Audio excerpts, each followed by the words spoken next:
காஷ்மீரில் நடந்த தாக்குதலை தொடர்ந்து ஏற்பட்ட பதட்டங்களை தணிப்பதில் மலேசியா தனது பங்கை வகிக்க விருப்பம் தெரிவித்துள்ளார் பிரதமர் டத்தோஸ்ரீ அன்வார் இப்ராஹிம்.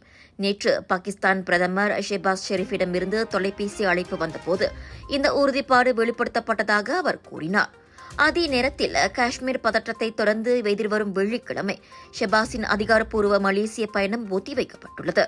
கூடுதலாக அன்வார் வன்முறையை கடுமையாக கண்டிப்பதோடு காஷ்மீர் தாக்குதலின் உண்மையான குற்றவாளியை கண்டுபிடிக்க மேற்கொள்ளப்படும் விசாரணைக்கு தன் முழு ஆதரவையும் தெரிவித்துள்ளார். மேலும் மலேசியாவின் பாகிஸ்தான் மற்றும் இந்தியாவுடனான நல்லுறவுகள் காக்கப்பட வேண்டிய சொத்துக்கள் என்றும் அவர் குறிப்பிட்டார். இதனிடையே இரு நாடுகளுக்கும் இடையிலான நெருங்கிய உறவுக்கு பிரதமர் ஷெபாஸ் பாராட்டு தெரிவித்ததோடு தற்போது பேச்சுவார்த்தை நடத்தப்பட்டு வரும் புரிந்துணர்வு ஒப்பந்தத்தில் கையெழுத்திடுவதை விரைவுபடுத்த விரும்புவதாகவும் குறிப்பிட்டார். இறுதியாக சரியான நேரத்தில் மலேசியா பாகிஸ்தான் தலைவரை நம் நாட்டிற்கு அமைதியான சூழ்நிலையில் வரவேற்கும் என அவர் கூறினார்.